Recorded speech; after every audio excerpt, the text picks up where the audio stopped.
Hey guys, it's Gus, and I wanted to talk about Master Dread Sanctum for a little bit. This is the latest dungeon in the game. If you come over here to your queues, it's right here. It requires 105 item level to enter. Unless you're in a private queue, then it's a 100k item level. And I have over 300 completions of this dungeon documented, just trying to get these outgoing healing pants.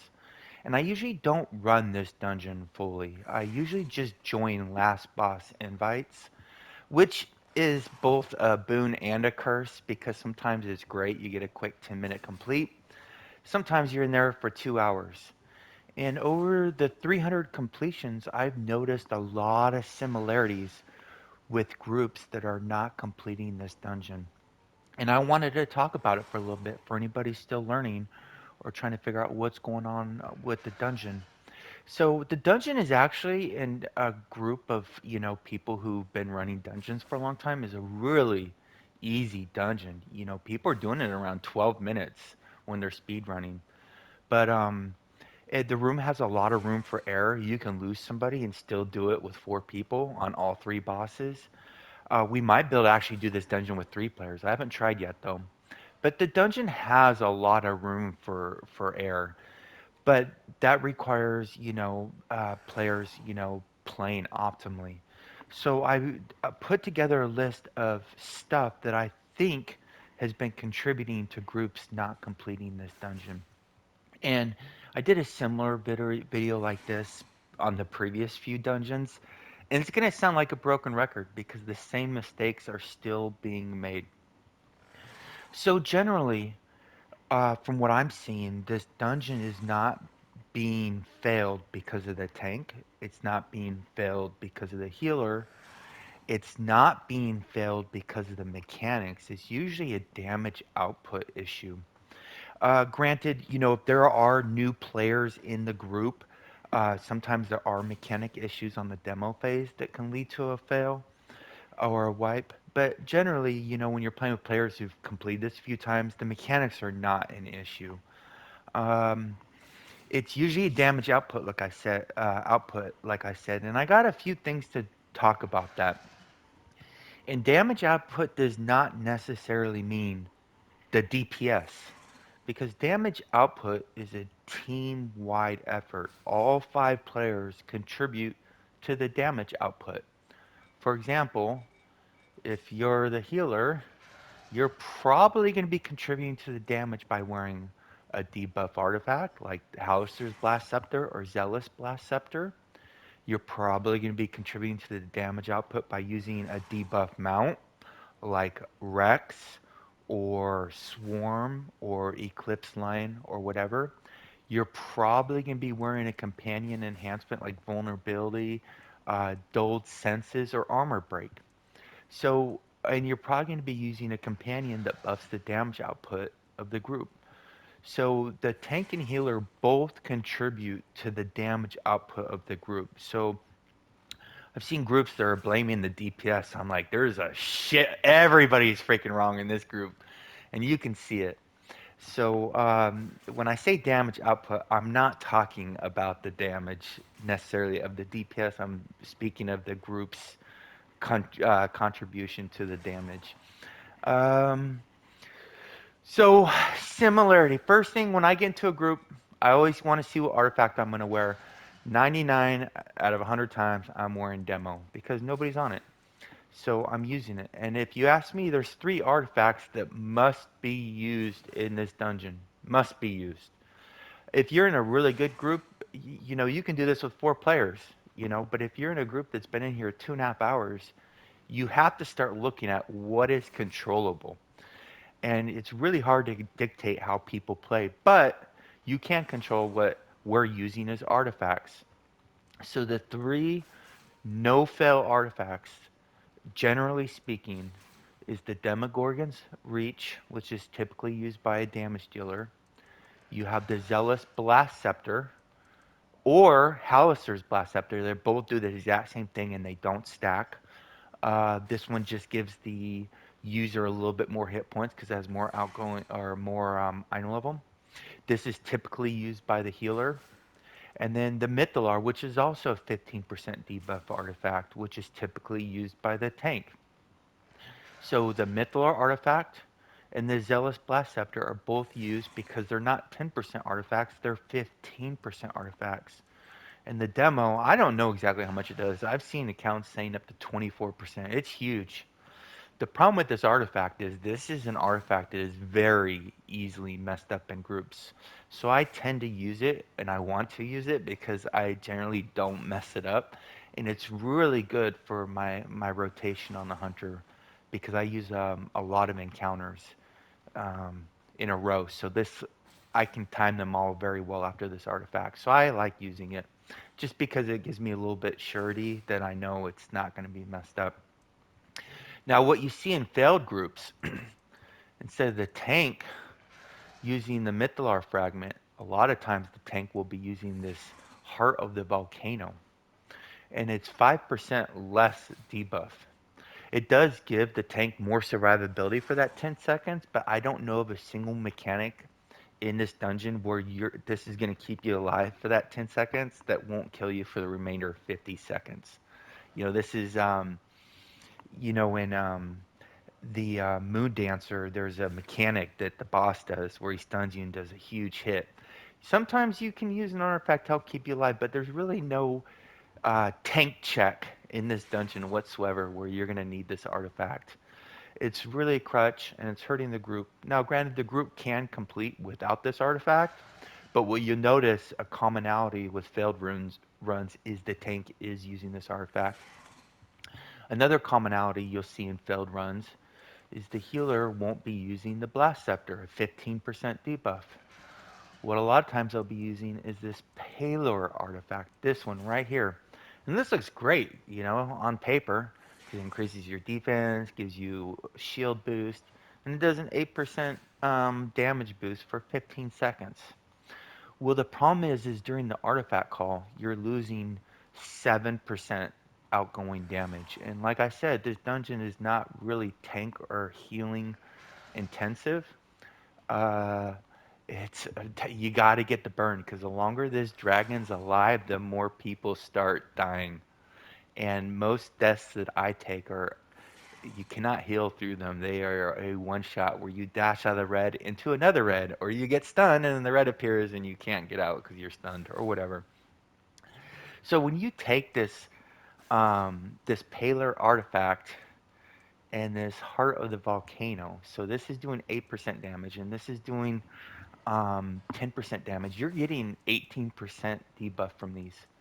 But when you're using the Mythalar and the Scepter, you're getting a 30% debuff instead of 18%. That's 12% more debuff. That's an extra artifact in the group. That's instead of running 5 artifacts, that's equivalent to 6 artifacts. Uh, it's huge. It's a big no-brainer.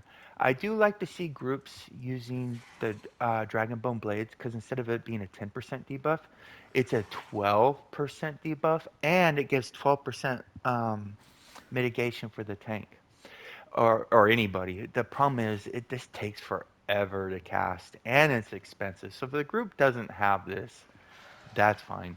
But I do like to use it. And then the other two artifacts, besides, so you're going to use the demo, the Halaster's Blast Scepter, and the Mythalar. Any other 10% artifacts are just fine. Uh, Now, we've talked about artifacts. Another, here's the thing with artifacts. You can spend all day sorting the artifacts. Now it's getting the players to use the artifacts. And you'll see it when I go to a run and we do our first artifact call and we take off half a bar. I'm already getting ready to say I gotta go because I know we can probably complete it, but it's just gonna take hours to complete it because the artifact call is something that's learned and acquired. It took playing the game over time, and if you're not communicating when to tell people to use artifacts, it's just known when to use them. And usually the first sign is when the Demogorgon's Reach goes off. When that goes off, that's a sign to everybody, use your artifacts. But the problem is it's hard to see this artifact sometimes because there's tentacles going on as well. But in this dungeon, there's really no timing for artifacts on the third boss. You just go as soon as they're ready. So once you've used them, 60 seconds later, you use them again. And there's nothing more frustrating when you're in there trying to complete and use your Demogorgon. I use my mount, my daily, and I use 9 encounters, and I use my owlbear tool belt item, and then sure as shit, the Mythalar goes off. You're like, oh my god. And that's such a huge amount of damage we're losing when that happens, when we don't time our artifacts. Uh, so that's why I like going demo, because I I don't usually mess up the artifact call, and when I get this off burst, it's a good sign for everybody to use it. Like I said, this is a team effort. Once you get your artifacts done, then you got to worry about your companions. And the thing about companions is they are very expensive. I got it. My order of precedence. If nobody's using a scorpion, that is the very first companion I will. That's my default companion. This is the one I'm wearing into every single dungeon, and I'll take it off if somebody else is using it. This is, I think, the most important companion in almost every dungeon in the game. If somebody's using the scorpion, then I will go to Portobello da Vinci, because this is the second. Uh, this gives the most stats of any companion in the game. It's 7%, 3.5% power, 3.5% combat advantage. And this really wasn't too big of a deal before this before this module, because a lot of people weren't really, they were overcapped on power. Now people need all the power they can get. So those are my two default companions, Scorpion and Portobello. Now, if the group already has both of those, we'll go Dritz, Tudor, Flapjack. And I don't care whichever. I don't even think I have Flapjack in here. I don't even know if I have it. Flapjack does a little bit more damage than Dritz and Tudor, but I could care less about that. Generally, when you're in a good group, your companion does very little overall damage compared to your damage. So it's really the team buff that matters the most. Now, there has been groups where they're like, Gus, go Flapjack. We got everything else. I'm like, fuck. I'll go Spine Devil, okay? The problem is the Spine Devil isn't really helping on the first artifact call, but it's helping the rest of the fight. So you got to get your companions. So when I see, a green scale bowman, it's not that the green scale bowman is causing the group to wipe. It's usually an indicator of a lot of other things contributing to the wipe. Usually the green scale bowman player, maybe it's their first time in there, or they're coming back after a couple years and they haven't been able to get the grind yet for their AD to build up their tunes. Um, but usually you'll see a green scale bowman, you'll see a Grace of Paler artifact, you'll see a volcano artifact, and they just start adding up. So my order of precedence, I know every group's different, is number one Scorpion, number two Portobello, Flapjack, Tudor, Dritz, or replace any of the Dritz, Tudor, or Flapjack with the Spine Devil. But those are really the six companions you're going to see in this dungeon. I know I've seen groups use the Minotaur trying to get mob control. But the mobs usually aren't an issue if you guys are doing your artifact calls and burning it. As a matter of fact, I don't attack a single tentacle, mob, or Demogorgon in the whole fight until after the dragon's phase, and we clear them off because they just keep coming back. So you're just like, it's like uh, you know going to a stream and getting a bucket of water out. The When you come back, the stream's going to be just as full. It's almost a fruitless effort killing those things. I know sometimes the tank's like, I'm dying from the demos. Yeah, yeah. The problem is when I start attacking the demos, I usually start dying, and then the burn goes way down. So I just focus on the burn, try to kill as fast as possible.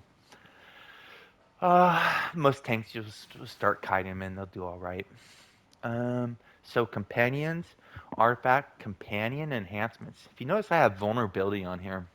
This is my default because I know in most failed groups they're not using it. Um, so by default, the tank and healer are going to be on dulled senses and armor break. Um, everyone's different. I'm not gonna say which one uses one, but armor break is a debuff, and dulled senses is a debuff. The other debuff, well, there's a couple, but the one I prefer over the rest of them is vulnerability. And so you need somebody on vulnerability. And so the problem with using this instead of acute senses, when I use acute senses, my combat advantage goes up, which means my damage goes up. But when I use this, it lowers the enemy's crit avoidance, so my damage goes up, and everybody's damage goes up. As a matter of fact, my damage barely moves using vulnerability to acute compared to acute senses. What I see though in a lot of groups is I'm the one using vulnerability, and I'm the one taking all the aggro and doing the big damage. And I don't know if that's necessarily the right way to go. Maybe you should put on your lower damage dealer. I think that's more optimal because you need to squeeze out as much damage as possible. It's not about your damage, it's the group's damage. When you are only running 3 enhancements, debuff enhancements, well, I know there's some groups where everybody runs debuff enhancements, and that's really good too. But if one DPS is going to use one, you want to put it on vulnerability. You probably don't want to put it on your big damage dealer. But you got to use enhancements. You got to make sure the tank and healer have the right ones. The mounts, typically the tank and healer will both use a debuff mount. Swarm is great for the tank because Swarm will lower the incoming damage for the tank, increase the tank's outgoing damage, which might help a little bit on threat, and a 15% debuff. Um, I've seen a lot of healers or tanks use Pegasus. I don't know about the Pegasus because I think you got to be within range for it to give you that debuff. And in that boss fight, everybody is everywhere all at once. So I don't know if a group buff is better than a debuff because the group buff may not affect all the players. So I prefer debuff. So if you are running like Pegasus and your group's failing, maybe consider going to a more typical debuff that because when you do a debuff on a boss, everybody's gonna get that damage output increase every single time. But when you use the Pegasus, it might not hit everybody. I did miss one thing with artifact. God, this is so annoying. This artifact. This is a great artifact. I've talked about it many times. The Crystal of Soulflight artifact. The reason why this artifact is so annoying is this artifact is a very strategic artifact. You want the player in the group who's going to do the most damage during the artifact call to use this artifact. Or if the group is really struggling and they can barely get past demos, you might want to put this on whoever goes last. I personally don't like to use artifacts and mounts on the demos. I like to save them for the boss fight, but sometimes it's necessary. So whoever is going last, this crystal will probably help them kill that demo by themselves. But for the artifact call, what I see typically in most groups I join is the damage dealer with the lowest damage insists on wearing this artifact, and it's hurting the group. I have been in groups for like Gus, go Crystal. When I joined the last boss, I'm like, oh, look how easy that was. It is so noticeable how much of a difference it makes when you put this. If you don't have everybody in there doing, a significant amount of damage, it's very noticeable when this artifact is on a damage dealer who's not really doing a lot. So this artifact is a very strategic artifact. You don't look at the damage board and see who's doing the most damage. It's who's doing the most damage during the artifact call, because that's the only time this is helping. And I still don't like using it because that means somebody else is gonna be on demo. And I'm like, fuck, they're gonna mess it up, and they do a lot of times. So I will hesitantly go crystal if asked. Um, so we've talked about mounts, we've talked about artifacts, we've talked about companion enhancements. Now let's talk about the damage dealers. Because it is a group effort, but I see a lot of damage dealers doing a lot of stuff wrong. This has happened way more times than you would think should happen. Where I go in there and I have more damage than both damage dealers combined. I'm not that great of a damage dealer. But what I see, there's reasons that are leading to it, right? For example, if you see a damage dealer um, using this magma artifact set, you already know that they don't have a solid build. It is a mid-tier build where they're not using. There's multiple sets that are much better than this artifact set. It's extremely bad, 3% offensive stats compared to the even the one that you don't even have to grind. You can get from the auction house, the MC set, 7.5% stats, and you don't need it. You can use whatever artifact you want. You know, I know not everybody agrees with this, but I'm using the detector set, which gives me 12.25% offensive stats, I believe. But this doesn't work for all classes. For hunters who are for rangers who use a lot of encounters, this set has a very high uptime. But back to, um, so when you see this magma set, not the magma artifact, but the magma. Oh, if you see a DPS using this slot in the main artifact, it's just I don't even. I'm like, I have been in groups. Players that see me, I ask one time, and if I don't see it change in like 10 seconds, I just insta kick because it already shows that they don't really know how to play the game that well, and I don't want to deal with it. Same goes for the Caldera set. This set's very bad on DPS. I mean, extremely bad. You generate less threat. Well, you're not gaining that much threat because you're not getting offensive stats from it. This is just horrible on a DPS. But I see DPS using it to pad their item level, which is a big no-no. Um, Another artifact set that I see commonly see is this pistol set. It's a really bad set. The set gives you zero stats and a chance of doing a tad bit of damage. And I don't even know if that damage works. It is a completely useless set. And to make it even worse, it does not give. There's no strength or charisma on this set, I don't believe, as well. I mean, it's such a bad set. It's strictly for item level, and it's going to be empty item level because you aren't getting ratings or stats from it to support your build. So when I see their artifact set, I'm like, uh-oh. People look at their weapons. I don't give a shit. They all work. They don't really make that big of a difference. But I would tell you what does hurt their builds. Oh boy. We're going to be here. I talked about this before the module started, and it's sure as shit. When I see these boots, I already know I'm going to be ripping aggro, and they have no chance of pulling aggro whatsoever as a DPS. Has a very low uptime for a small amount of ratings. 10% accuracy when your AP is below 80%. I don't like it at all. I think there's much better options. Could be wrong though. This chest piece, automatic. I already know. Tons of item level, zero to back it up. This artifact I'm okay with.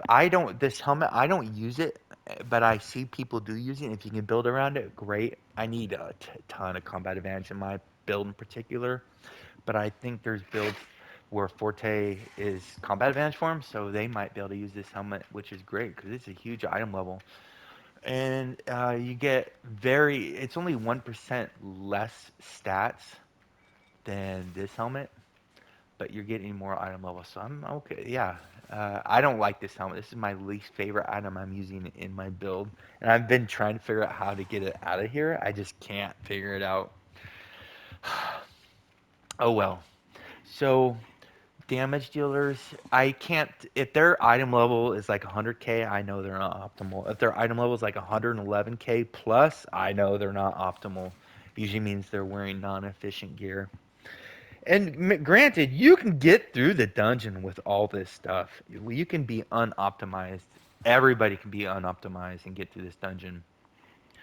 But what I see in my 300 plus runs is 3-4 hour runs. And you got to start looking at what can you do to improve this run. This is my third boss loadout. There is no ring stronger than this ring, I don't think, in this game for this last boss. 10% damage against dragons. You get this from dragon hunts. It's such a good ring. I don't give a shit what ratings or stats a ring gives you. This 10% is huge. I use it. And for my dragon loadout, I don't use Neverwinter Night. I use the Dragon Hunter because instead of giving 9% damage, it gives 14% damage. And I also see a lot of people, a lot of DPS aren't using these dragon slaying potions. Look at this. 2 AD gives you a 3% damage boost. It's the cheapest 3% damage booster you will ever get in the game. Now I use the big ones. I use the ancient ones, and I don't expect other people to, but I got them so cheap. I just picked up 5 more stacks. Somebody was selling. Oh, they're almost all gone. Somebody was selling. Oh, fuck. They were 300K a stack, and they had 5 stacks in there. So I'm like, booyah! Oh, look at these bad boys are skyrocketing. People say that's so much AD, 15,000 AD. Well, if you've been wiping in there for 4 hours, guess how much AD you've probably wasted on consumables and scrolls and healthstones. Yeah, and these persist through death. I mean, oh my god, I can't believe how much these gone up. And the thing is, it wasn't expensive to make a dragon loadout because the last dungeon was a dragon as well for the last boss.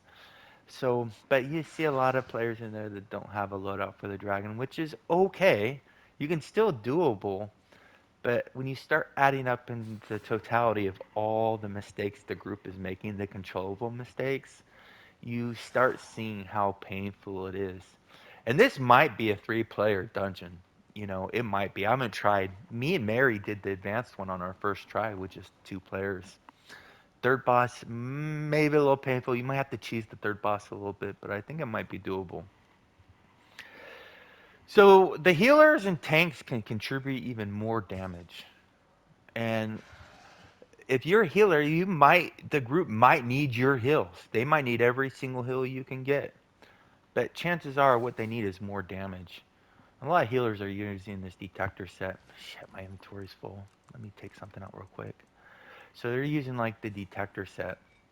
When in reality, there's stuff in there that can really help the group out. Like the Marilith set, the APOC set, and no, that's the music box. The Vistani set, the um, the Marilith set, and the APOC set are such good debuffs. And if the tank can survive using it, great. That's 5% more debuff. And if the healer can keep the group alive without using the detector set, that's another 5% debuff. So now you got 10% ongoing, almost 100% time debuff, which is equivalent to another artifact. If you know how important the artifact call is, you've probably seen some videos we've done in the past where we kill the boss in the artifact column. People are like, what the? How did you do that? It's because we're all contributing to the group's damage. It's not because I'm not a great player, but when the group is synced and organized, holy jeez.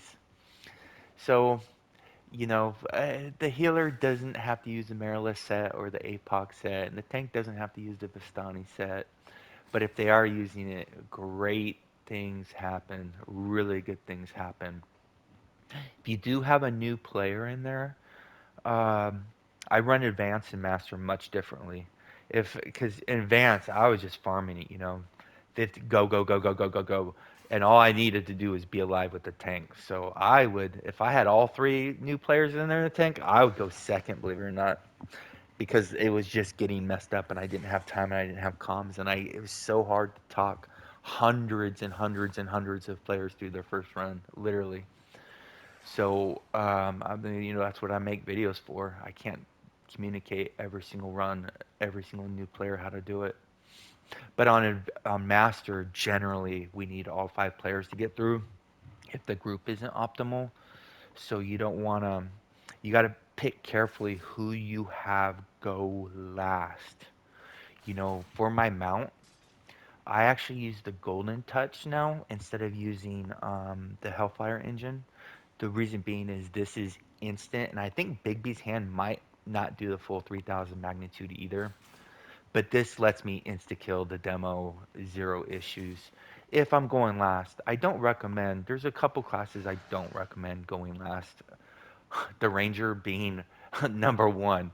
It's so funny when I'm in a group and the warlock goes, "I'm three." I'm like, I'm doing the order right now. They're always five. I always put the warlocks number five. A, they're arranged, and B, I think they can give themselves combat advantage, which is said it doubles more than doubles their damage compared to other classes because people are like, use the scorpion. Well, the problem is the scorpion doesn't instantly give you combat advantage. It takes seconds for that scorpion to give you combat advantage sometimes, and you don't have seconds because that thing will one shot the hell out of you. You got to kill that thing before it kills you ASAP. If I have wizards in the group, I'll put them towards the end as well. You want to kind of put the melee in the front of the rotation because if let's say the rogue, you have two range in a rogue. Well, if the rogue is melee and the ranger's melee, if we can't attack the demos because we have to get close to the demo, that means the demo's getting killed slowly. So if you want the demos to die fast, you gotta let the melees attack them. So you gotta, but you don't always. Sometimes you have groups of three melees, and then you gotta decide what you're gonna do. But you don't actually. I actually don't see that too often. Um, I do know the barbarian can sprint when he gets through there, and that sprint sometimes is a big lifesaver. But there you go. That's what I've. Those are my observations on this Dread Sanctum dungeon. If you have any other observations you would like to share with everybody else, please do so because a lot of people are learning. Stay classy, winner. See you soon.